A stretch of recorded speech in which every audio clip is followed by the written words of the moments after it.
Pilipinas, pakinggan nyo to.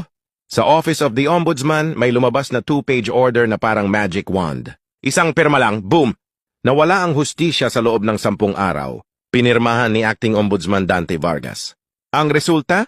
Kanselado lahat ng docket numbers o case numbers ng mga reklamong naisampa mula September 7 hanggang 16, 2025. Alam mo ibig sabihin nun? Pag walang docket number, parang walang kaso. Balik sa evaluation. Walang investigasyon. Walang laban. Ang unang tinamaan? Si Mayor Baste Duterte nag-file ng kaso noong September 15 laban sa mga opisyal na nangidnap kay dating Pangulong Duterte. Pero dahil sa utos ni Vargas, wala na. Reset lahat. Tapos si DPWH Secretary Vince Dizon nagreklamo sa mga opisyal sa Bulacan dahil sa ghost flood control projects na bilyon ang halaga. Nag-file noong September 11. Guess what? Wala na din. Ang resulta?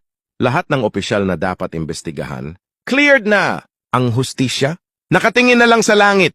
Ang saya ni Boyeng dahil lusot na agad siya. Oy Vargas, ang tanda mo na pero di mo pa kaya gumawa ng tama. Sa isang memo, tapos agad lahat ng mga kaso, justice delayed is justice denied. Pero sa administrasyong Bongbong Marcos, justice deleted. 10 araw at 2 pahina lang pero milyong Pilipino ang talo sa hustisya. Welcome sa cooking show ng gobyernong Bangag.